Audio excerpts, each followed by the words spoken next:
Hey Donovan. Man, I've been wrestling with myself about whether or not to share this. But after listening to some of the stories on your channel, I figured maybe someone out there might have seen what I saw.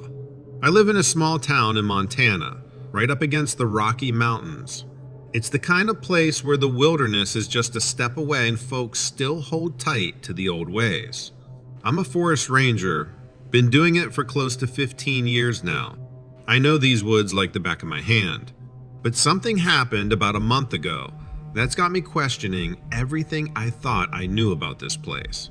It was late afternoon, and I was out on patrol in the truck. The sun was setting behind the mountains, casting that golden light that makes everything look like a postcard. I was driving down an old logging road that hasn't been used in years. It's pretty overgrown, but I like to check it now and then for any signs of poachers. As I'm driving, I notice something strange up ahead. There's this tree, a big old pine, and it's shaking like crazy. I mean really shaking, like there's something big in the branches.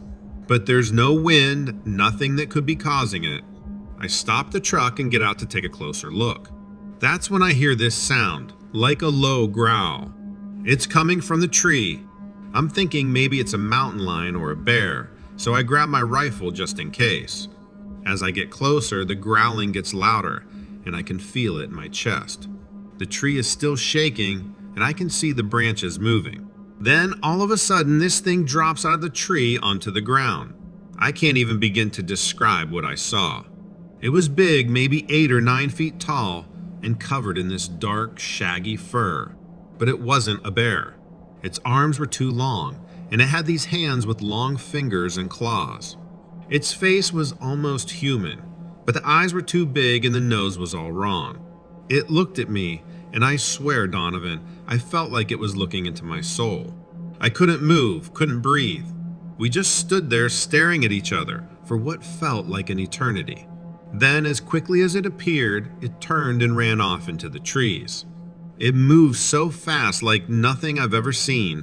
1 second it was there, and the next it was gone. I stood there for a long time trying to make sense of what I'd just seen. I didn't feel scared exactly. More like, I don't know, like I'd seen something I wasn't supposed to. I didn't say anything to the other rangers. I know what they'd think, but I did some asking around town real quiet like.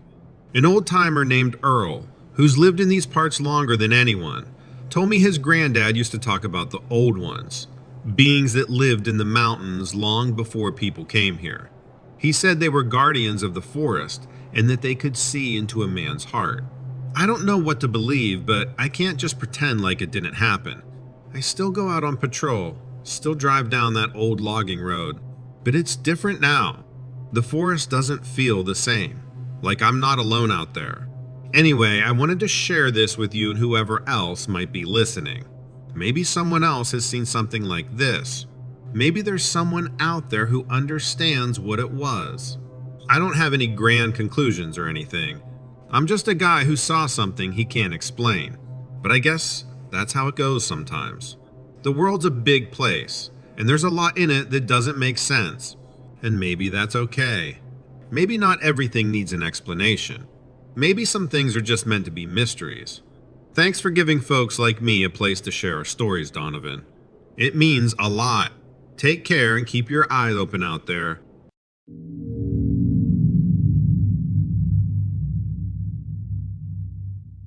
Hey Donovan, I've got to get this off my chest, man. I've been carrying this around for a couple weeks now, and it's eating me up inside. I live in a small town in upstate New York, surrounded by dense forests in the Catskill Mountains. I'm a trucker by trade, and I've seen a lot of miles, but nothing prepared me for what I encountered on a back road near my hometown. It was late, around 3 a.m., and I was hauling a load back from Pennsylvania. I decided to take a shortcut through the woods that I've used 100 times. The night was pitch black, the kind where the darkness feels almost heavy, you know. The only light came from my truck's headlights. As I'm driving, I notice something up ahead in the road. I slow down thinking it's a deer, but as I get closer, I realize this ain't no deer. This thing was standing on 2 legs hunched over. It was covered in this thick matted fur, but its arms were long and almost looked human. But the hands, man, the hands were these gnarled, clawed things that looked like they could rip through steel. I hit the brakes and just sat there, staring at this thing. It turned and looked at me, and I swear its eyes were this sickly yellow and seemed to glow. Its face was almost human, but twisted and wrong. The mouth was too wide, and the teeth were like jagged knives. It let out this sound, like a scream and a growl mixed together. It was so loud it shook the windows of my truck. I felt like the sound was inside my head, and my whole body felt like it was being pulled toward this thing. I don't know how long I sat there, but suddenly it lunged to the side and disappeared into the trees. I slammed my foot on the gas and tore out of there. My heart was pounding so hard I thought it was going to burst out of my chest. When I got home, I couldn't sleep. I couldn't get the image of that thing out of my head. The way it looked at me, it was like it knew me, like it saw right through me. The next day, I talked to my buddy Mark. He's lived in the area his whole life, and he's heard all the stories. I told him what I saw, and he went pale. He said his granddad used to tell him stories about creatures in the woods, things that weren't human but weren't animal either. He said they were guardians or spirits or something. His granddad used to leave out offerings of food, trinkets, to keep them from coming too close to the house. I don't know what to believe, man, but I know what I saw. I've driven that road since, and every time I get to the spot where I saw that thing, my skin crawls, and the hair on the back of my neck stands up. I wanted to share this with you because I don't know who else to talk to. People around here don't talk about this stuff like it's some kind of taboo, but I can't just pretend it didn't happen. I keep thinking about what Mark's granddad said about guardians or spirits. I don't know if that's what I saw, but I feel like it was something old, something that's been here a lot longer than any of us. I guess I just want people to know that there's stuff out there that we don't understand. The world's a big place, and sometimes we catch a glimpse of the things that hide in the shadows. Maybe they're just trying to live their lives, same as us. Maybe they're protecting something. I don't know. But I'll tell you this, Donovan. Since that night, I feel like I see the world a little differently. When I'm out on the road driving through the night, I feel like I'm a part of something bigger.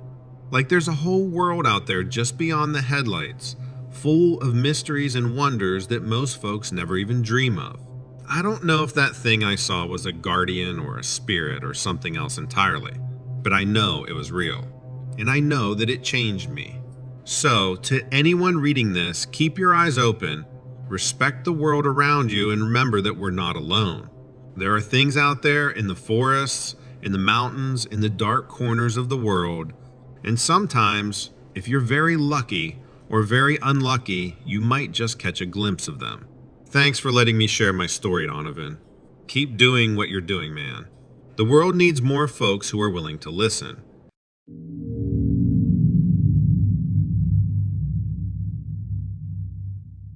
Hey there, Donovan. I'm reaching out to you because, well, I don't really know who else to talk to. My name's Jake, and I work at a gas station off Route 66 in Arizona. It's one of those places where tumbleweeds are more common than people. Now, I ain't much of a storyteller, but I gotta tell someone about a night that just about turned my hair white. So, it was a regular Tuesday night, and I was working the graveyard shift. I was sitting behind the counter flipping through a car magazine when this old lady walks in. She looked like she was about 100 years old, all hunched over and wearing this big, heavy coat, which was weird because it was like 80 degrees outside. She comes up to the counter and tells me in this raspy voice that something is coming. I'm like, hello, is there something specific you need help with? She just keeps saying that something is coming and that I need to be ready. Then she turns around and leaves. I figured she was just a bit loony, you know. Fast forward a couple of hours, and I'm restocking the shelves. Suddenly, the lights start flickering, and there's this weird humming sound. I thought maybe there was something wrong with the electricals, but then I looked outside. There was this thing standing by the gas pumps. It was tall, like real tall, and it was just standing there, looking at the station.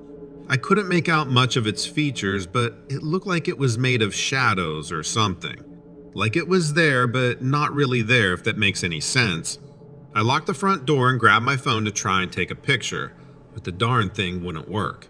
The shadow thing started moving toward the station, and I swear the ground was shaking with each step it took. I don't know why, but I remembered what the old lady said about being ready. I didn't know what for, but I started thinking maybe this was it. I don't know what came over me, but I stepped outside and shouted, "Hey, what do you want?" The thing stopped and turned its head towards me. For a second, everything was silent. Then, in a voice that sounded like 100 voices all at once, it said, "Lost." Just that one word, but it felt like it echoed through me. I don't know why, but I pointed down the road and said, "Route 66. That way." The thing looked in the direction I was pointing, and then, just like that, it faded away into the night. The lights stopped flickering, and the humming sound was gone. Everything was just normal again. I don't know what that thing was, and I don't know what it was looking for. But I think maybe it was just trying to find its way, like all of us. I haven't seen the old lady or the shadow thing since that night, but sometimes when I'm working the late shift, I think about them. I wonder where they came from and where they were going.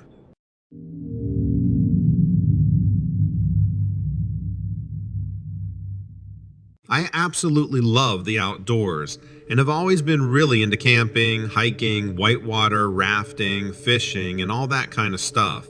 My passion for the outdoors began when I was a young child growing up in Illinois.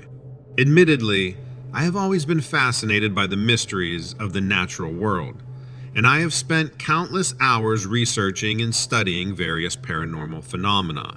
I had always secretly hoped I would be able to encounter something paranormal, since I thought there was this romantic allure to experiencing something so life-changing. I definitely got my wish. However, I must say that I'm just grateful that I was able to escape with my life. One summer, while visiting a friend in the Appalachian Mountains, I had an encounter that I will never forget.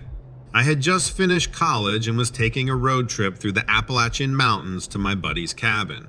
But one day, we decided to go on a day hike through the woods. As we were walking, we heard a strange noise coming from the trees above us. As we got closer, the noise became increasingly horrifying, growing louder and more distinct. It sounded like a low demonic growl, and it seemed to be coming from all over the place, almost like it was coming from multiple sources at once. Then I saw something big moving around in the trees. I asked my friend what it was, and he said he had no idea. It was hard to make out what was causing the movement, but it was definitely something large and powerful, and it made loud thumps as it moved. We figured it might be a bear or something, but we still had no idea what made that growl. We eventually got to a creek, and they're standing at the edge. Was this thing crouched over, drinking some water? Its back was turned to us, so we both took cover behind some trees to get a closer look, without it knowing we were there. It got up, turned around, and that's when we saw it was a huge, beastly figure with long, thin limbs and a pale white complexion. Its eyes were a bright, piercing blue, and its face was twisted and ugly. The thing seriously must have been at least 9 feet tall, and we were both in shock at the sight of it. We should have just run away right then, but we were just in awe of this thing. It had antlers like a deer and looked like something out of Warcraft. Then all of a sudden, it just stopped dead still and then swung its head around to look right at us. It knew we were there. Immediately, my friend and I took off through the woods back where we came from, trying not to scream the whole way. It roared at us, which was painful to listen to. The roar came from all around, and I was sure that thing was going to kill us. My friend claims that I ran first, but I know he did. If he didn't run first, he at least screamed first. I'm usually very good in emergency situations, but I admit it, I was terrified. We made it safely back to my friend's house, and based on the physical description of a creature we found online, we determined that what we came so close to was a Wendigo. We discovered that a Wendigo is a creature from Native American folklore that was said to be a malevolent spirit that possessed humans and turned them into cannibalistic monsters. The more we learned about the Wendigo, the more we realized how horrifying it truly is. We found this Native American shaman online who claimed to have knowledge of the Wendigo and had the capabilities to harness the power of the spirit world to free this possessed spirit and end this Wendigo's insatiable hunger for human flesh. We were both broke, but after seeing the creature in person, we couldn't live with ourselves if we knew we could free the poor person from spending their afterlife as such a horrific beast. We both pooled our money together and drove to the shaman's remote cabin and spent several days meditating, chanting, drinking plant medicines, and preparing for the ritual. The night of the ritual was one of my life's most intense and terrifying experiences. We took peyote and the shaman chanted and performed all kinds of crazy rituals, while my friend and I battled with our own inner demons. At one point, the room was filled with a thick mist, and we could feel the evil presence of the Wendigo all around us. Finally, after endless hours of chanting, ritualistic dancing, and deep energetic work, the shaman announced that the spirit had been purged and released from its curse. He told us that the spirit world would bless us for our selfless acts, and the free spirit and his ancestors would now be our guardian angels. He told us that everything we do in life has consequences, whether we could see them or not. That always stuck with me. The experience left me with a newfound respect for the power of the supernatural. There are things in this world that were beyond my understanding, and we must approach them with caution and respect. Although I was relieved that the Wendigo had been defeated, I knew that I would never forget the terror I felt during that whole experience. The encounter with the Wendigo and the shamanistic ritual permanently changed me in ways that my mortal mind cannot understand. It has made me more aware of the mysteries of our world and universe, and I now respect and fear the supernatural. I knew that I would never forget the experience, and that it would always be a part of who I was. If you told me when I was a kid that I would have multiple paranormal experiences of my own, I would have been over the moon. But being on the other side, life was much simpler when I was just a blind believer.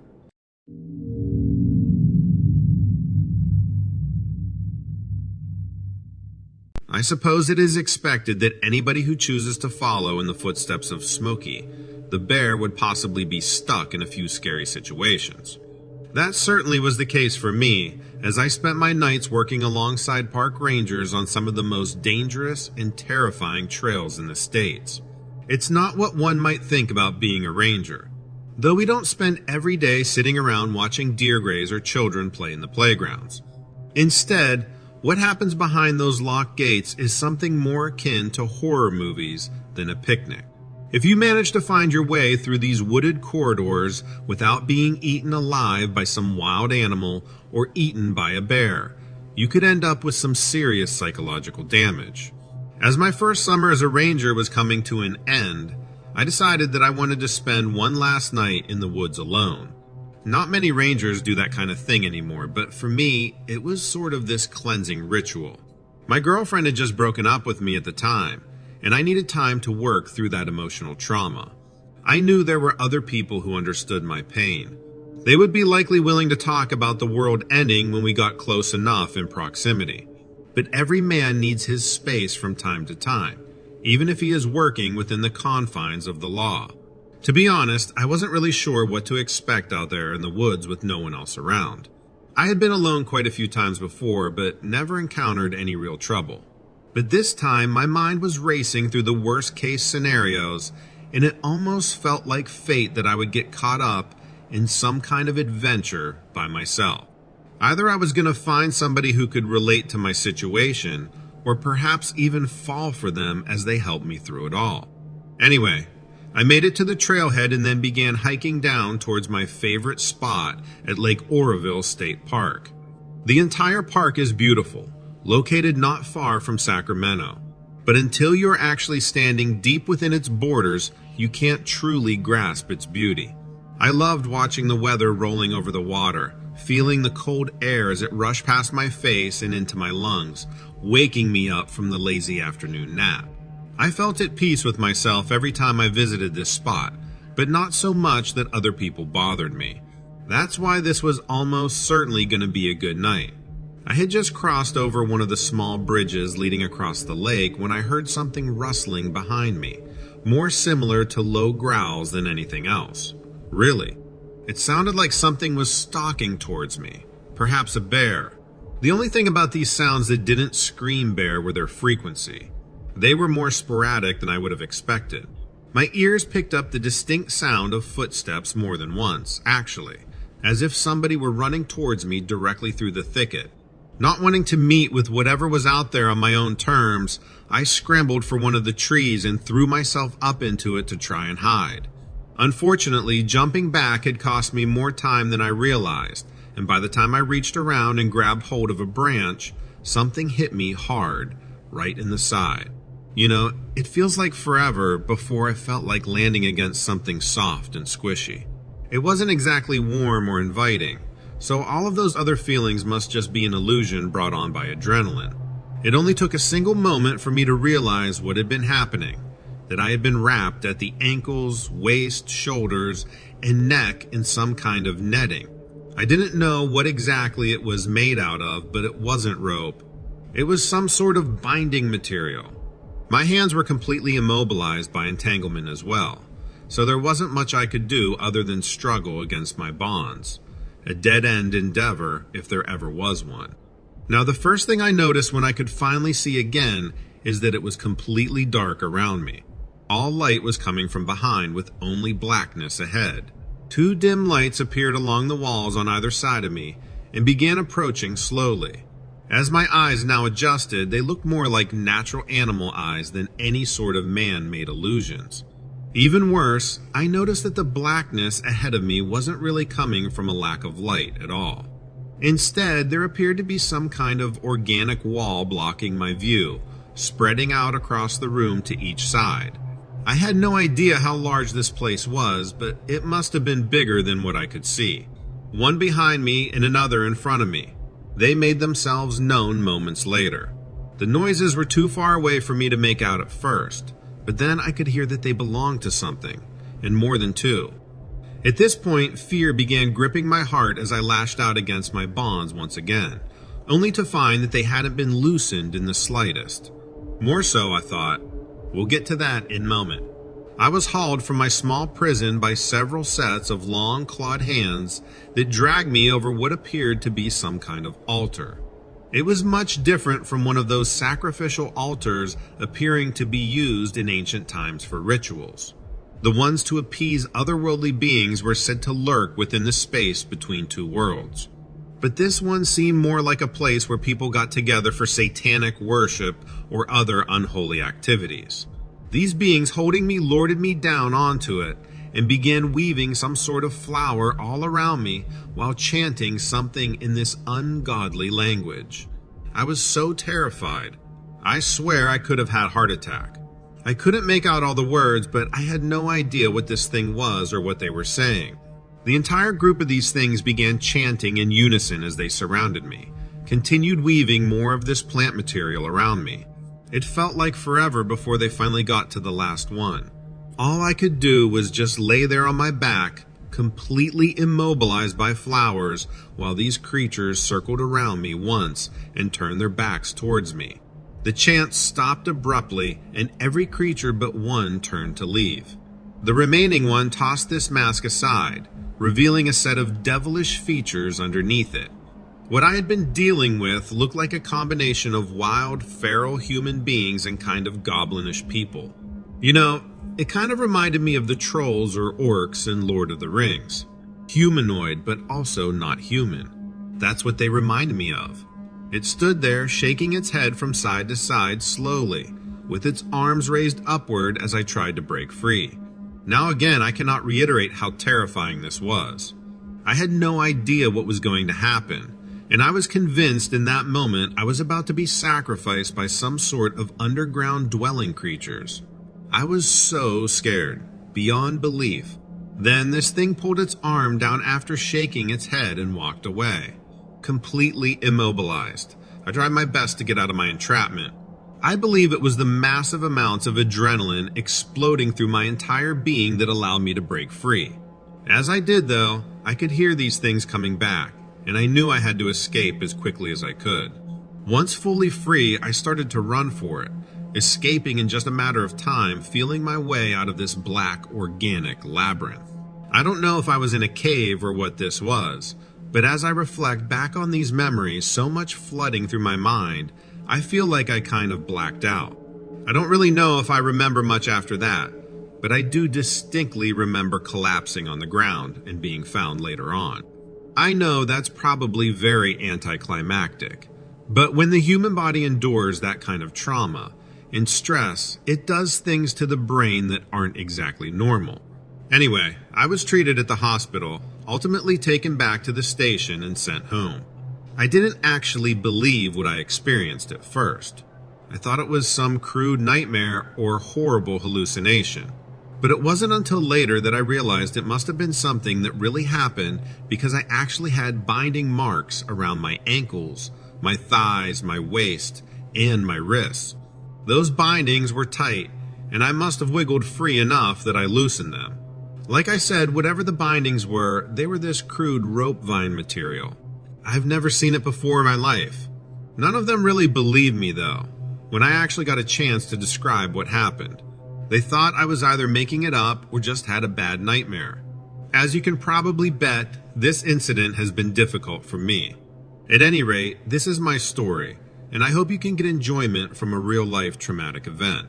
I don't care if you believe me, and if you choose to read this, which, by the way, you have permission to, I don't care if your readers believe me. I know there's something out there that lives underneath the ground, something that isn't quite human,